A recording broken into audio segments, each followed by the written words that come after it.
Welcome to the Mark Cameron Show. We have conversations with people making the mark, discover how they do it and what the future of their work is. This week, I'm joined by Kitty Gordon. Kitty Gordon works in leadership development with a global organisation. She really cares about grace and humour, creativity in relationships and in life at work. You were just admiring the sheepskin rug. I was, yeah. Pepe was the black North Ronaldsay sheep that we had in the garden. We had them as lambs, Pepe and Don Camilo, after something, there's some book. And we had them as lambs, and we used to, feed them milk in a bottle and stuff. And the North Ronaldsay sheep live on the beach in North Ronaldsay, and they eat the kelp. Wow. So they're quite rogue, menacing looking sheep. Right. They're great, full of character. So this is the island of Orkney. This is Orkney. Where you grew up? Where I grew up, yes. Yeah. Uh-huh. Okay. Mm-hmm. So what was it like growing up in Orkney? What was it like growing up in Orkney? Well, I was the minister's daughter in Orkney, so that's interesting. We moved up there when Mary and I were early in primary school. The rest of the family were a little bit older, and Dad moved up as the new minister. So this was back in the 70s, wow. Which is how old I am. It was one of those things where everyone, the new girls at school. Yeah, it was very very island like that. But I loved it. I love Orkney. Yeah. Incredible freedom. I used to spend a lot of my time on farms, building dens. Wow. Stealing kittens. Why did you steal kittens? There used to be feral cats all over the place, and we had this thing about it. Obviously, we wouldn't do that now, but we used to try and steal wild kittens off their parents. It's a terrible thing. Most of my friends at school, I guess there was quite a few of them were farmers kids, and same in the church. The church was there's a few farmers in that. So my best friend at church at the time was Mary, and she was a farmer's daughter. And we used to spend all our time up there. We had a beach on their farm. We used to play cricket on the beach and stuff. And nice! Wow. Go up there on Sunday nights and I used to cycle a lot over the island. I had another friend who had a farm in Harry, which is one of the parishes in the middle of the island, middle of the mainland. And I used to spend all my summers out there. Yeah. It was just hilarious. Wow. Hide and seek on a farm is hilarious. You just hide behind the sheep. Yeah, just so many barns and Amazing. How did your experience like growing up in Orkney get you into what you're doing now? Ooh. I wonder what the connection is actually. It's when I've thought back on it, I've done sort of NLP coaching, leadership development. That's been kind of my bag for the last sort of 15 years or so. And one of the things that I did in NLP was provocative coaching, which is quite funny. Tell us about that. It's about using humour to shift someone in their thinking, and almost having what I would call as a gracious prod at them. So having fun with them to help them see things differently. And it is very like what I would have seen the Orcadians' way of giving feedback. Okay. Let's do some of that just now. I need a gracious prod. Gracious prod, where you might not know until you leave the room and you're like, oh, that was for me. But I guess the thing, and the grace is quite important, because I think there's a lot of love. There's an intention behind. My intention is to help you, not to poke fun at you. Yeah. Which is a different attitude to working with people, and I think humour is phenomenally important with working with people. How would it? Okay, so say. Can you do a bit of that with me? So, well, I don't know if I can do it ad hoc. I mean, I don't know what's going on with you just now, Mark. Okay, so what would one thing be? We're starting a podcast, and I've never really done this before. Having some fun with it. And this is the 4th recording, and then I'm gonna put it out, and I'm looking forward to seeing what it does. But I am curious how to keep it going after doing a run of 4 and what I should do with it. So... Yeah. No, it's good. I don't have anything for you there. Great. It sounds good. I'll be interested to see how it unfolds. Okay. It's because you said to me something quite funny about the audience, the target audience. Well, that's me. Yeah. I realised that last week. So I might be the only person that listens to it. Do you think you'll be the only person that listens? I don't think so. No, you don't. You will. Okay, I will. I'm going to listen to this one, and then I'm going to cringe. Oh my goodness, Katie, who are you? So right. So there's something amazing about the Scottish humour and even the island lifestyle that actually lends itself really well to business coaching or leadership development.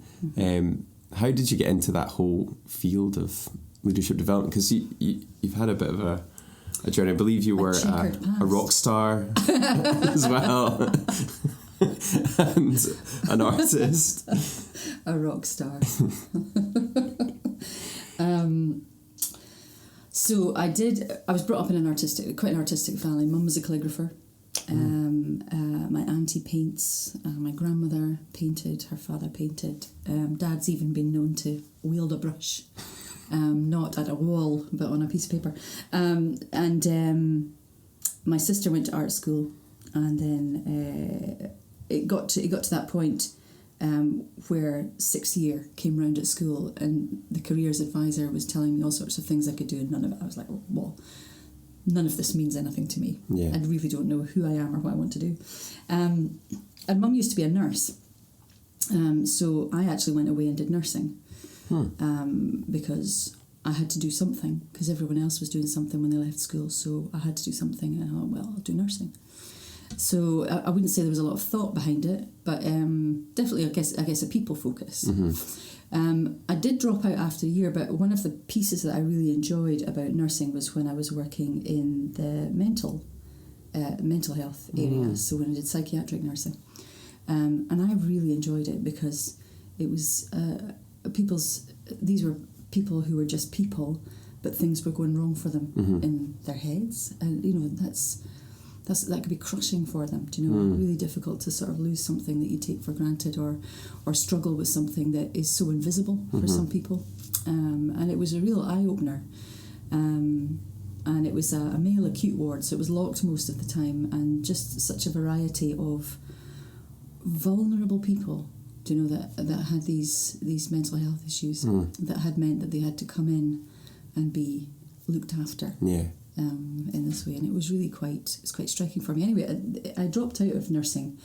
It was I was really too young, I think, and I guess when I say young, I mean naive, because I was 18 when I went into it. But I think I was very naive, and I was a late developer, but I wouldn't have known that at the time. Right. You know? So I went into it very immature, not really understanding the bigger picture of what I was doing or anything.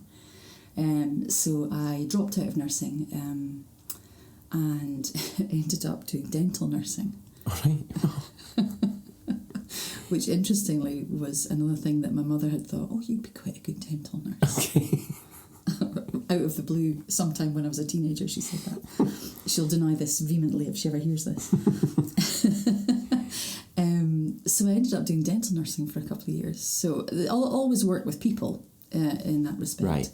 And then I guess the art gene kicked in, and I decided that maybe I wanted to go to art school. So I put a portfolio and did 5 years in Aberdeen. I did a pre-year before going to art school, and then I did 4 years doing a BA Honours, and I kind of majored, I suppose, in sculpture, was the one that I did. And I really enjoyed that. And I guess creativity has always been a part of us. Yeah. Do you know? So I take it very much for granted. And if you live in a family of very creative people, I don't know if this is the same for every creative family, but we're very judgy. Like I could do that. better than you. That. So you don't share what you do. We just kind of like, and it keeps you very, very humble. So I wouldn't say that I'm a fabulous artist or anything like that. Okay.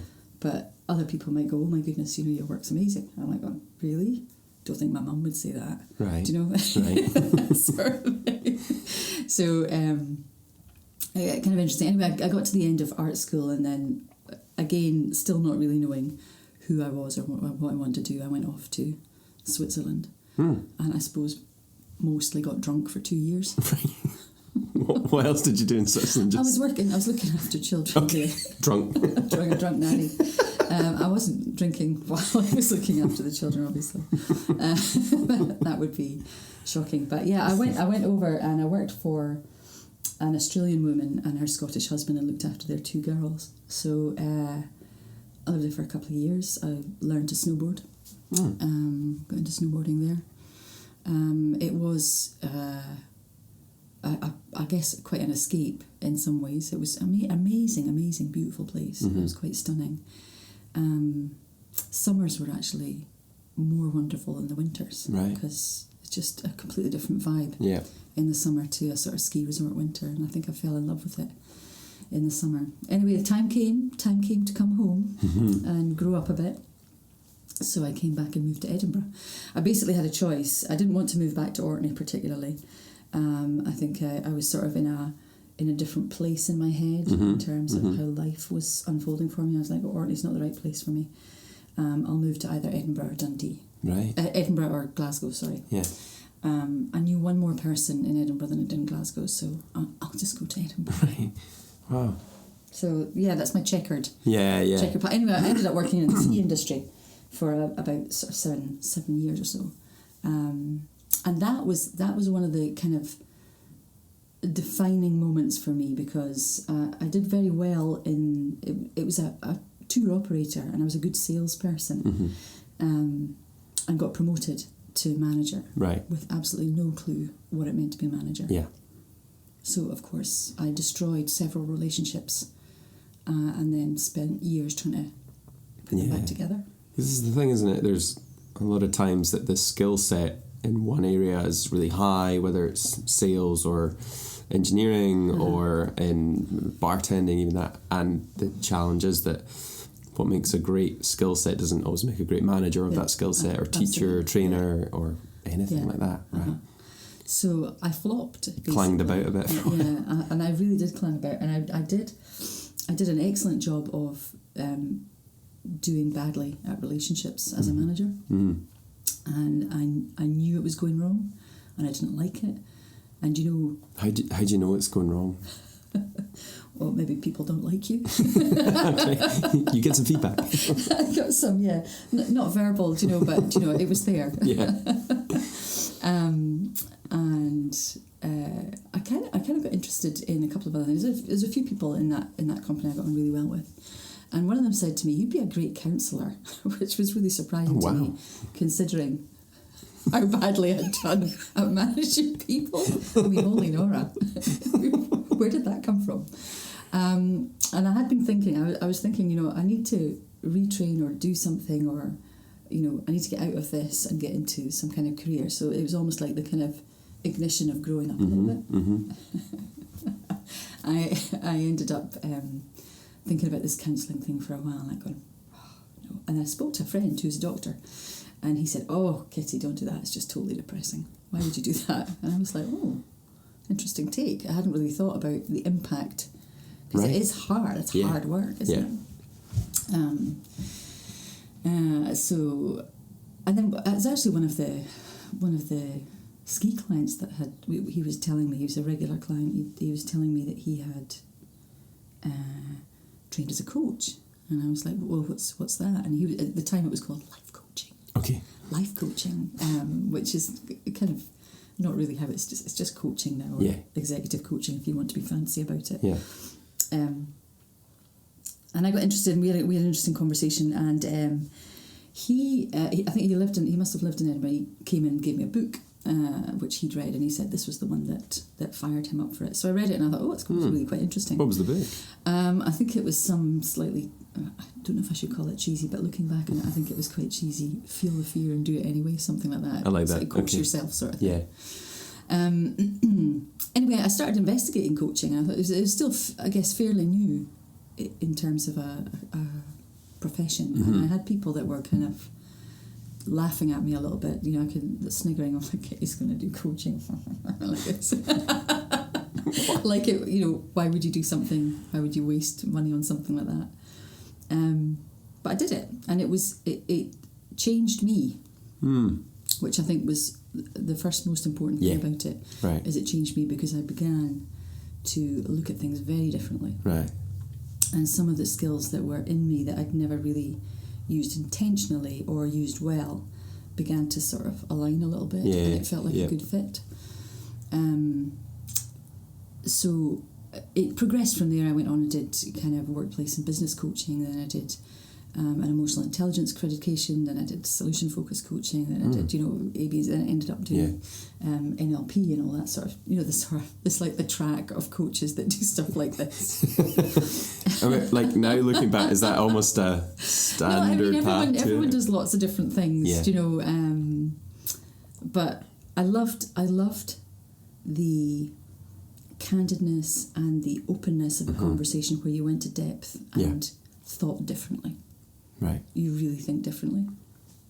And that's the whole purpose of facilitating a conversation. Yeah. Is you take someone to a different place of thinking. Right. And then you open up a new thing with them. Yeah. They're doing it. Yeah. You're just chucking questions.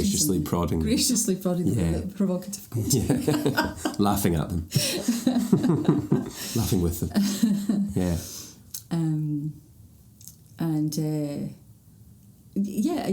It captured me, I guess. Yeah. Captured me. Well, because I was thinking, what did it fire up in you when you were maybe in one of those first conversations that you realised the change is happening? Yeah.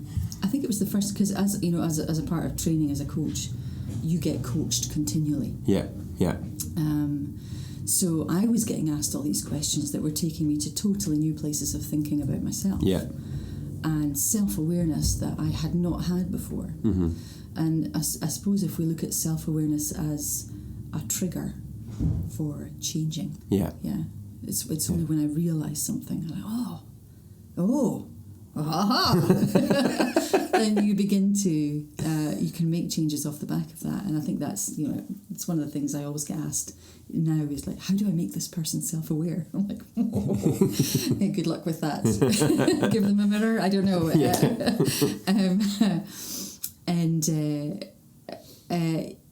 So it changed me in that way. So I learned so much about myself in a very short space of time.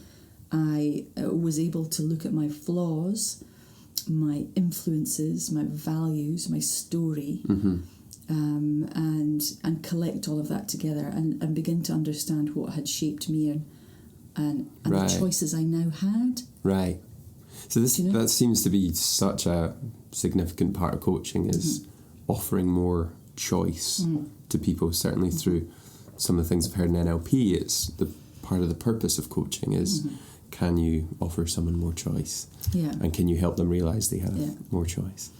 And I think having the choice to change or do or be something that you think actually fits more with what you're doing, so the scattergun, whatever I did before that, was really quite life-changing. Anyway, I fast charged into that and I worked for a coaching company for a short while, did freelance for a while, and then got into consultancy.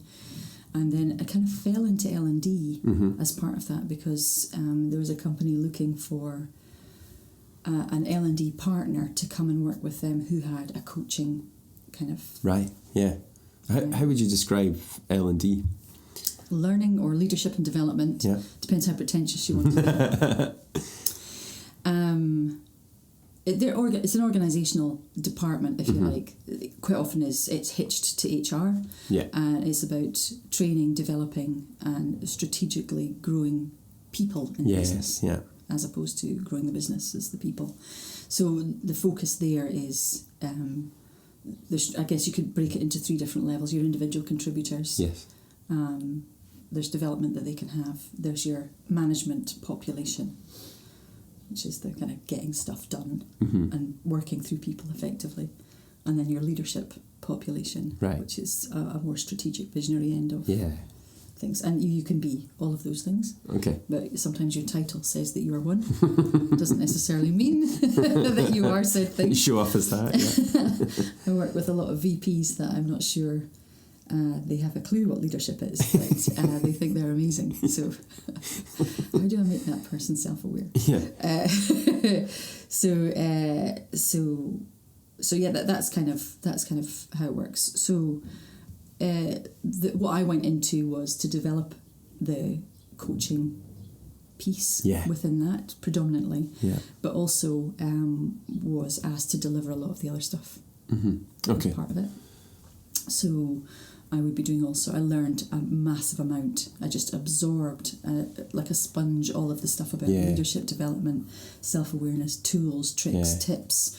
So what kind of stuff did you latch on to at that time that stays with you now? Who's your influences? And do you know, you take me back to my auntie asking me who my favourite artist was, and I'd be like, I don't know. She would be horrified that I didn't have like someone who's an inspiration to me. I just like art. I don't know if there's a specific leadership guru. Mm-hmm. I do like Brené Brown stuff because I think that vulnerability in conversations and that having the guts to say things that need to be said in order for something to move forward or growth to happen or change to happen. I do love that because it sits really, the relationship is the big thing. Yeah. So I think anyone that's got this focus around relationships, because relationships make business go round. Right. What makes the world go round, doesn't it? So. Yeah, and how do you define or how do you describe relationship? One of the things you said is the conversation is the relationship. Yeah, I love that. It sounds quite pretentious, doesn't it? I like it. I feel like, if this is something that ever gets released, because you're the only audience at the moment, that's provocative, by the way. I know it is. I can feel myself like flushing up. Like, no, someone else will listen to this. Exactly. Where was I? Conversations, the relationship. Relationships make the world go round, and I guess every interaction you have, whether you choose or not, has some impact on how a relationship develops, grows, diminishes, disappears, evaporates, or flourishes. To know every word you use, so the way you use your words, the way you show up in yourself, your emotional intelligence in handling yourself around other people, for everything. Yeah. And for life and business to be successful, relationships are a big part of that. So when I see business fail, it's usually because relationships are fractured and things are going wrong. Right. When bits of business fail, it's because something's happened to disengage people from people. Yeah. It's and that's kind of a tragedy of, I guess, what I'm in, which is a massive money-making industry. Yeah. That there's maybe that loss of sight that relationships are phenomenally important in productivity and performance and success. Yeah. So because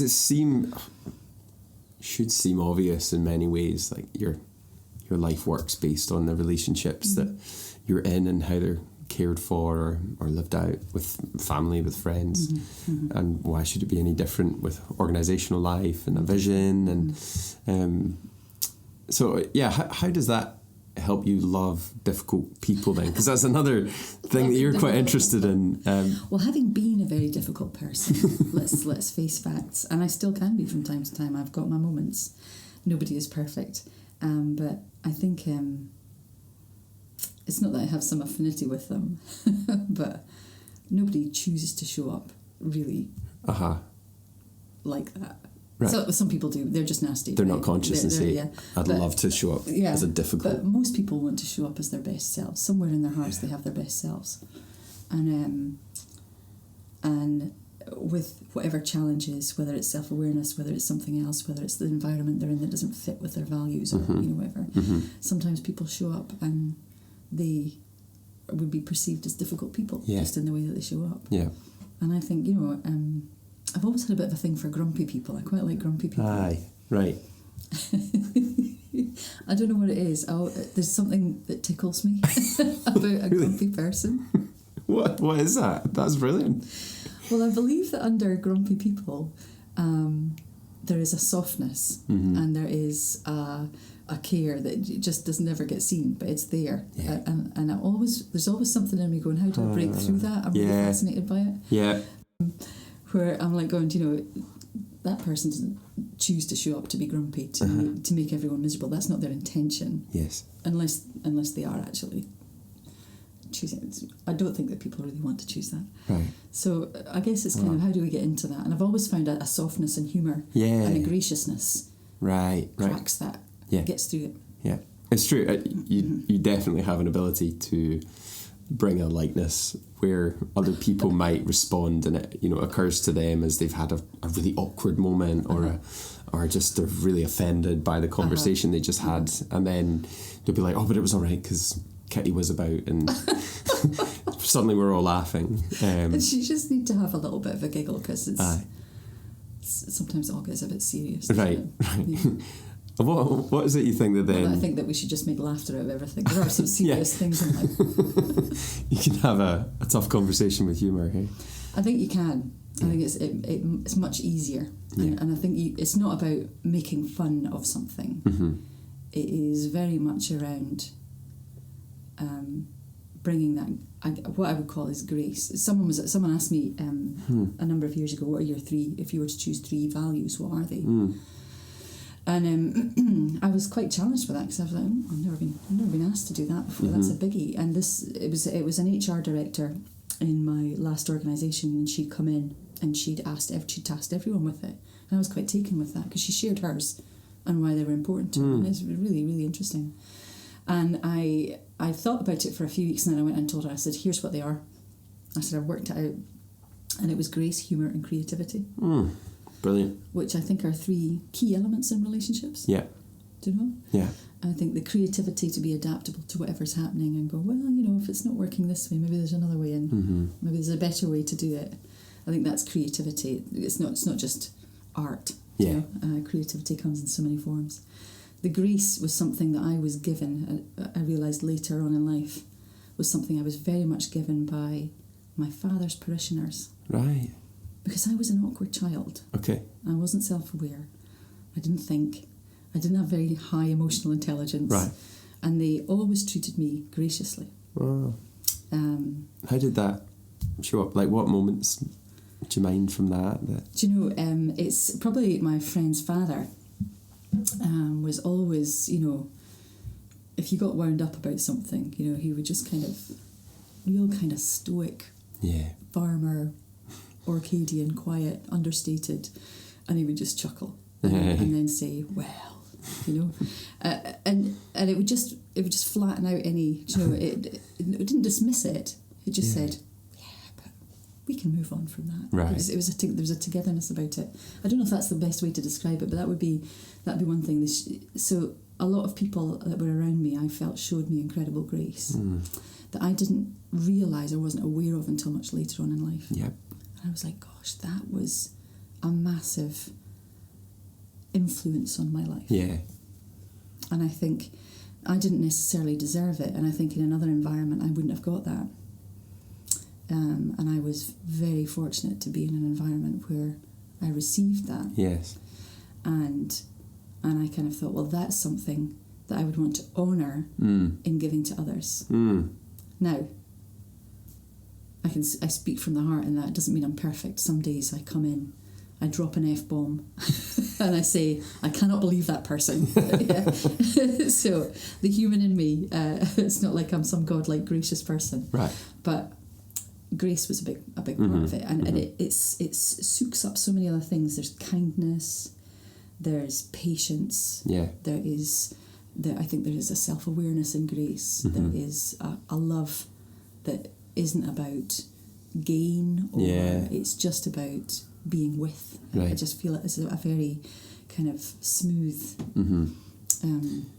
I think I can say, like, what I appreciate when you talk about those values is they're not virtues that put anyone up above another. In a sense, like to value grace means you value the whole of somebody, and humour is often the most. Like I think humour got me through childhood. Right, yeah. Like you use it in a way to go through certain things that are like humour can be dark and redemptive when it is really dark moments are just brought to light with humour. Yeah. Likewise, creativity, like the flexibility to handle whatever's in front is really cool. You know, they aren't just values of like, hey, I value this, and everyone needs to hit above that line to make their life work. It's all those things encompass the whole of a person. Yeah. So, and they've stuck with me very much. Yeah. So. And humour, I think the biggest thing a person can learn is to laugh at themselves. Yeah. Because it kind of diminishes the feeling of failure. Yeah. It's just like, oh my goodness. Yeah, totally. Did you see that? I did that. Yeah. It's like if you fall asleep on the bus and smack your head off something, you've got to be the first one to laugh. And find the other person who's laughing with you. Yeah. And humour's amazing for connecting people. Yeah. I think if we feel we can share a laugh, it's a very deepening thing in terms of a relationship. Yeah. If we can have a laugh about something. Right. So these aren't common like leadership values that are in the books or in the seminars right now. No, I suppose not. What is a leadership value? Right.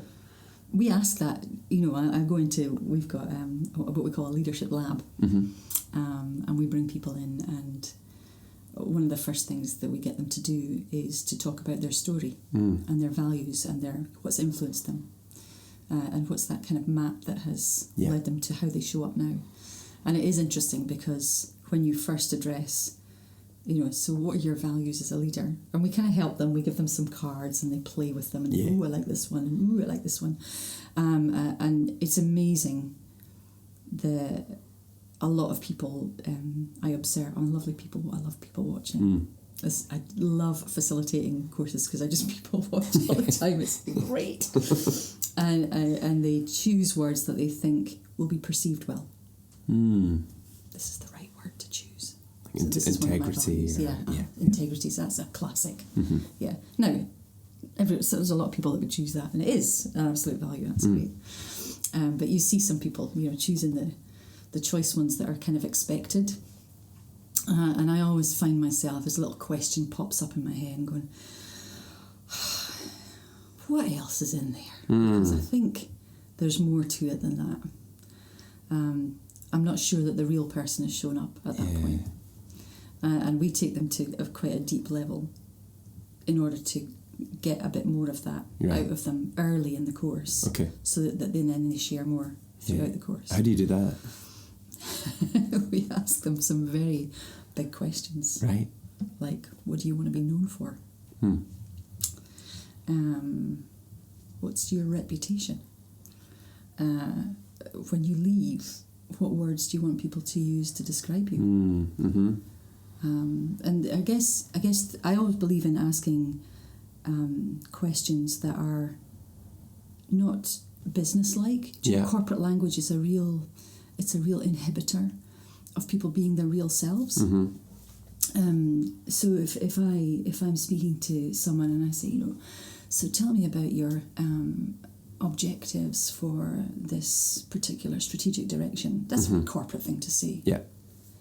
Like, really corporate. So if I give a corporate question, I get a corporate answer. Right. Oh, well, I think I'm supposed to say this here. So they'll come out with some highfalutin, fancy language. And Americans are very good at this. Okay. I've noticed. And I'll be like, oh, so impressive. Oh, I'm so impressed. But if I was just to say, what is it that you want at the end of this? It's a totally different question. Personalises it in a way that it should be for a leader. It's about it's not about a personal agenda, but it's about a value or an aspiration.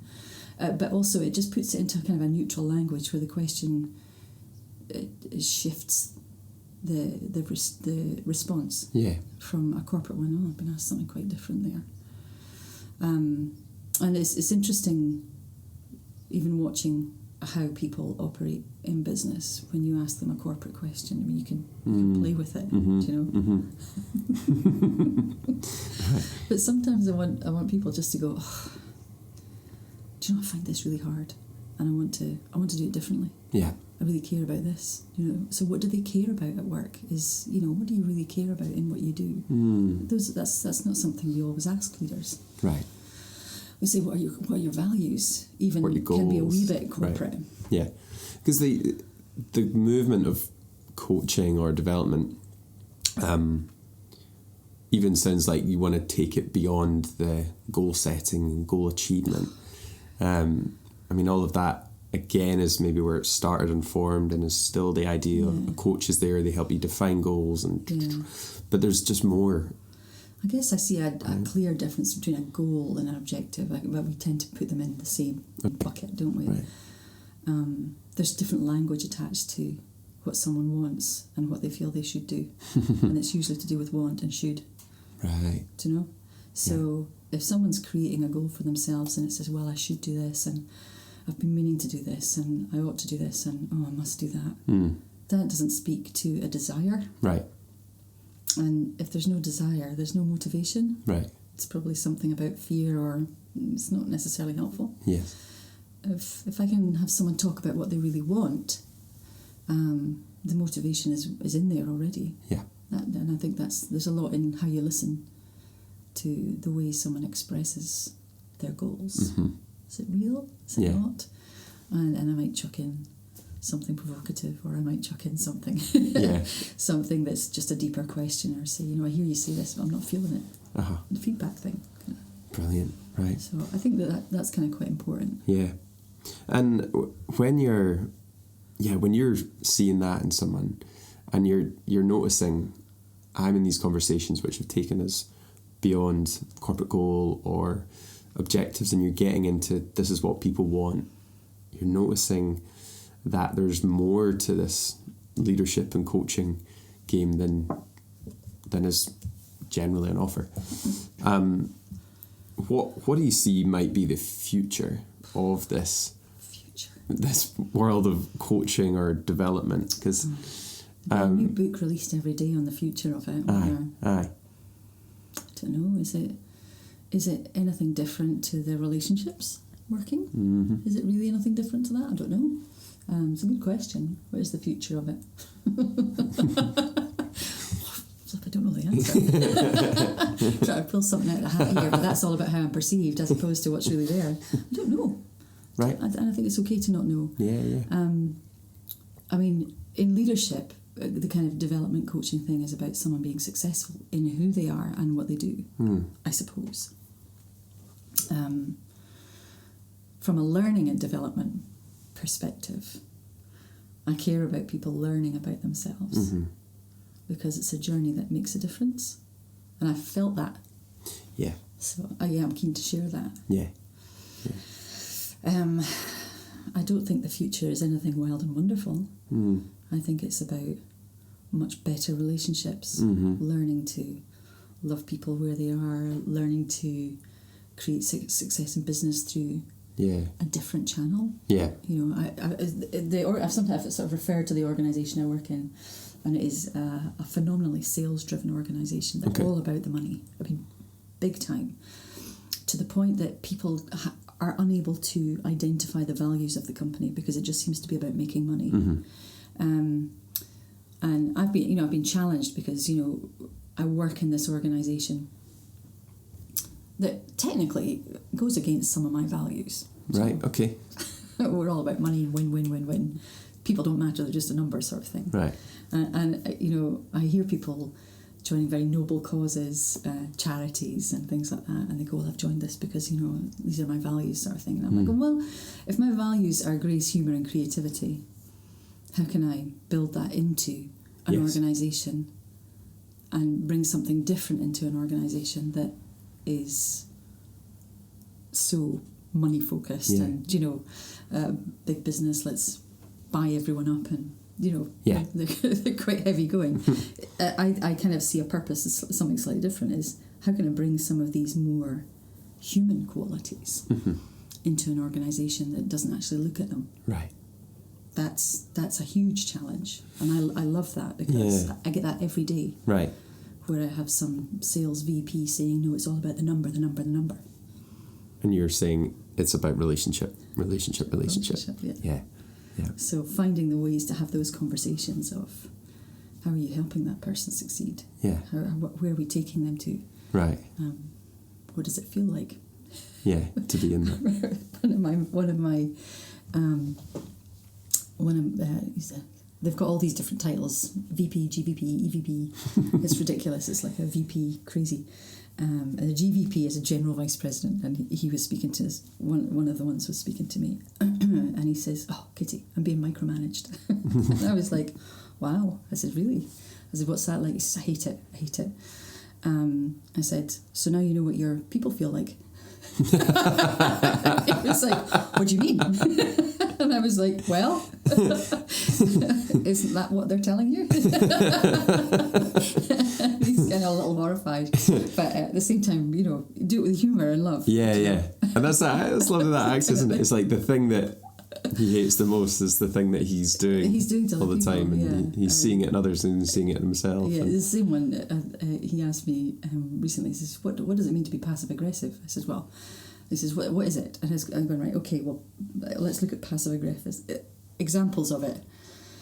I didn't accept your meeting. I've just left you as tentative in my diary. Yeah, passive aggressive, possibly. You maybe didn't respond to a call as quickly as you should have. If someone's asked for something, you make them wait. Yeah. But you don't tell them that you're making them wait. You just make them wait to annoy them. Right. I said, those sort of things are passive aggressive. And he goes, I said, he said, my boss is telling me I'm being passive aggressive. And I said, and are you? And he said, well, the way you describe it, yeah. He's like, I am being passive aggressive. And I'm like, well, there you go. Why is that happening? So, it's, interesting, there's fun conversations. Yeah.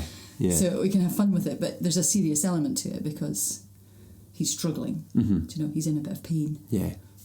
He's being difficult. Right. And you love difficult people. Difficult people. With you're talking about emotional intelligence, NLP, some of these areas. So I guess some of that's been around a little while now. Yeah.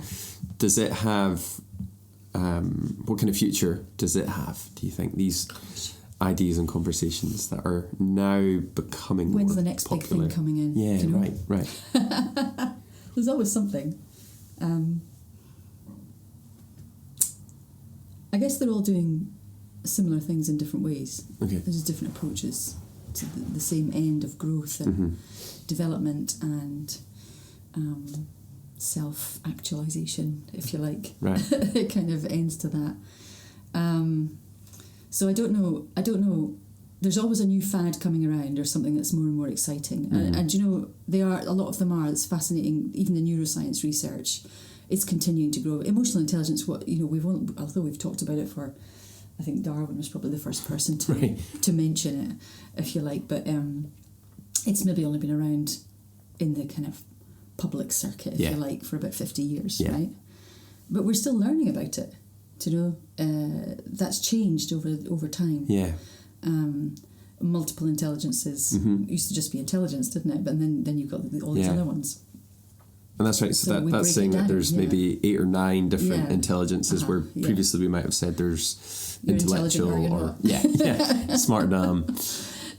So we're always learning more about ourselves, and with any of these interventions, they're all really aimed at. I mean, every profile that you undertake is aimed at making you more self-aware. That's great. I could have all the self-awareness in the world. What am I doing with it? Yeah. It's a much more interesting conversation.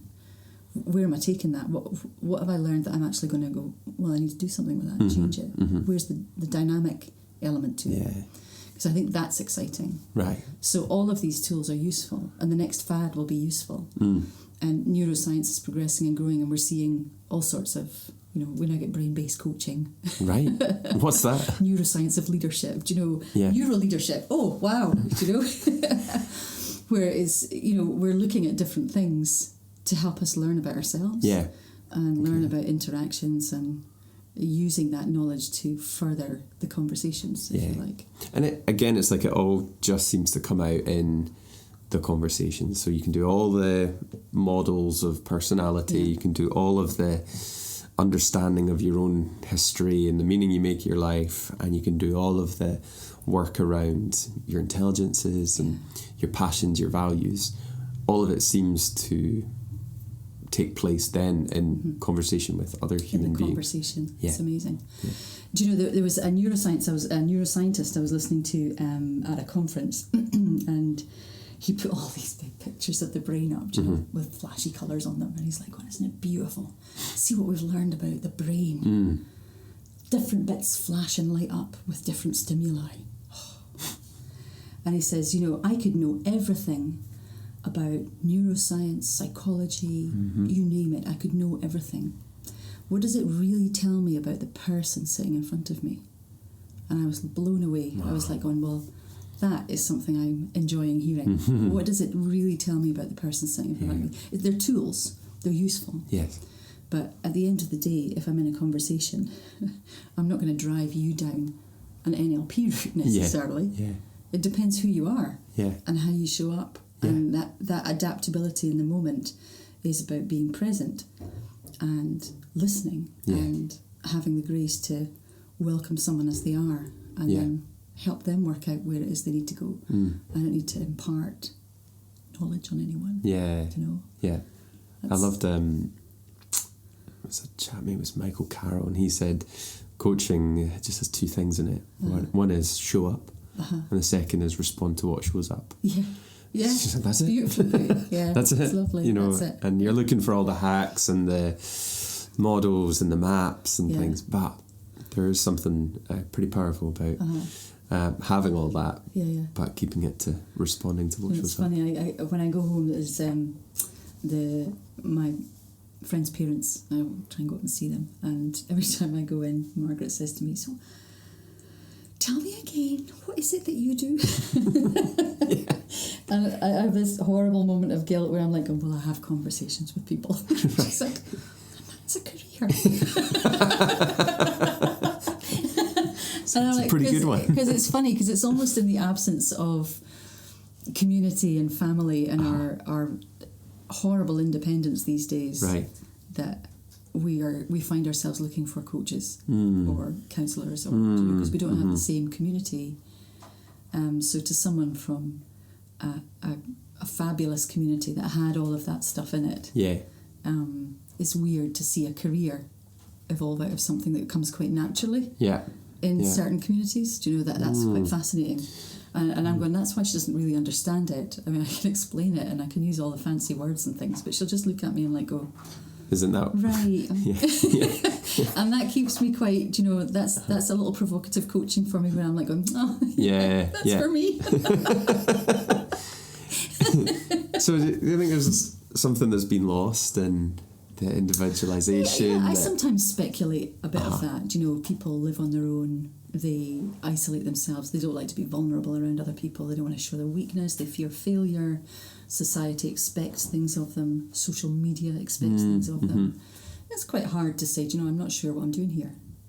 That's quite a difficult thing to say. But actually learning to say it is both courageous, and courage and vulnerability living in the same place, isn't it?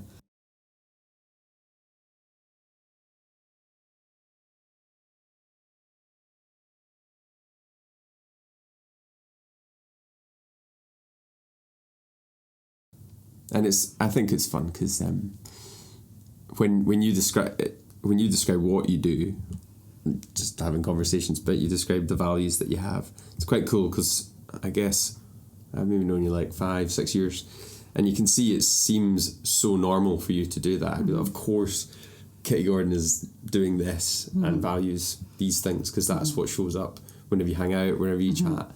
But what would you say for folks who feel like incongruent with what they do or where their life is with where they'd like to be? Because not that you've nailed it, but you're closer to it than a lot of people probably desire. Maybe they go and speak to their Auntie Betty. I don't know. I think I did a lot of I suppose we could call it the more unhealthy rumination on the things that I did wrong. It was, there's a piece of it that was created anxiety in me. I was like, why am I so crap? Right. But I think it's worth searching out what you do really care about, what's at your core, and it doesn't have to be something fancy. It has to be something that means something to you, that you really care about. And I think if you can lock onto that and you can work out who you are within that, then you start to piece together why the various influences and the things that have happened in your story have shaped the way you've behaved or caused you to show up in a certain way. But then you have the choice. We talk back to choice. Right. And then I can choose how to be. Yeah.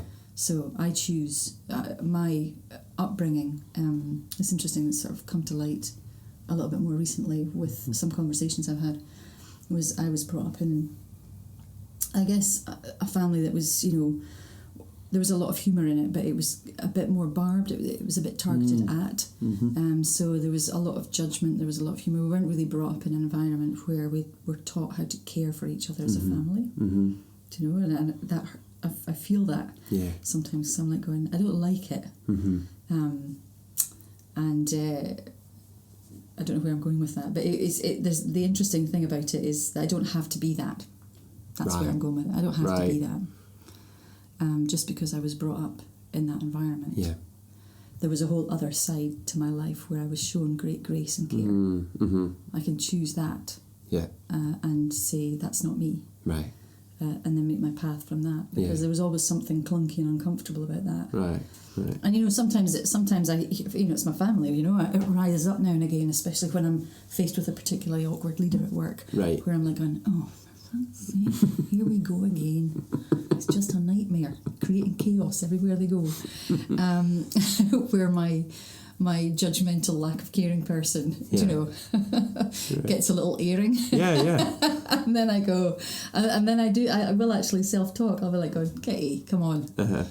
We have to give them some space. Right. But it's the self-talk, isn't it? Because that judgmental, sharp, barbed piece, if that doesn't get to air, like you say, well, where else is it going to come out? But actually, if there's... if you can have a conversation in yourself of those parts, you get such a great opportunity, probably to make that intervention for that leader, which they've been waiting for, and waiting for someone to bring them a wee bit of Orcadian spike with the grace and the humour. So I'm going to use the humour, but I'm going to use the grace with it. And I think those two things. But then that's the as a coach, I'm not supposed to give advice, Right. But if I was to make something or say something without using the word advice, I would say, it is listen to what you really care about, and path it back to that. Which doesn't sound to me like coaching advice. It just sounds like a good question, a good statement. Who are you? Yeah. Oh my goodness, that's such a deep question. Who am I, Mark? Who am I? I don't know. There's the bit everyone's running around figuring out. But again, if the conversation is in relationship, is a lot of who we are gets found out in our relationships, and a lot of who we are gets discovered in conversation. All the good and bad comes out in the relationships. We don't take too long trying to define who we are in our heads and in our own meaning, but maybe we just let who we are come out through our conversation, through relationship. I think one of the things I quite like about relationships at work is people are thrown together in an organisation. They didn't necessarily choose to sit next to each other. Navigating those relationships, it's a little trickier than just being hanging around with a bunch of friends. And in family, you can behave badly and they'll probably forgive you because they're like, oh, well, or they'll judge you. I don't know. In my family, maybe I just get judged. But there are different categories, if you like, of relationships. And I think the ones at work are, it's like, oof. Being gracious in a place where you didn't choose necessarily to be with the people that you're working with, and finding a way to creatively work with them and build positive relationships. Right. It's a huge challenge. It's great. So much fun. Yeah. Oh, it's brilliant. Yeah. Where can people connect with you and some of the ideas you like? Well, it's probably better if they don't, but How can people best avoid you then? How can they best avoid me? I'm on Facebook. Yeah. I don't mind getting IM'd. Cool. I don't really, to be honest, on Facebook I don't use the my posts to declare leadership or anything like that. It's not really my bag. Yeah. I usually use them for completely ridiculous things, like some dog tripping over a pavement. It's that sort of thing. But the messaging thing, yes, that's absolutely cool. fine. Great. I'm on LinkedIn as well. Yeah. You might see more of my leadership prowess. Yes. My coaching prowess Yeah. on LinkedIn. People might agree, people might disagree, but yeah. Your unhelp guru. Yeah. My unhelp guru, yeah. That's great. So who's listening to this? Yeah. I am. And we'll see who else. That'd be good. Yeah, that's great. Well, it's so good. I think what's really great is I love when people are doing the thing that they're clearly enjoying and having fun with it, and they're not taking it too seriously. Especially this whole thing of leadership and development can be taken very, very seriously or over dramatized. So it's great when there's humour at the heart of it. So I really appreciate that, and looking forward to hearing more and seeing what you do. Okay, Gordon. Thank you. It's great. Thank you. Episode 4, thank you so much for experiencing that with us this week. It'd mean loads to me if you'd be up for leaving us a review, subscribing on your podcast app, and sharing this show. We're going to be recording some more episodes really soon, and I'm looking forward to sharing those. The intro music for this podcast was crafted by Sam Gallagher. The imagery is from Melody Joy Cole. We recorded this in Edinburgh, Scotland. Thanks, everyone.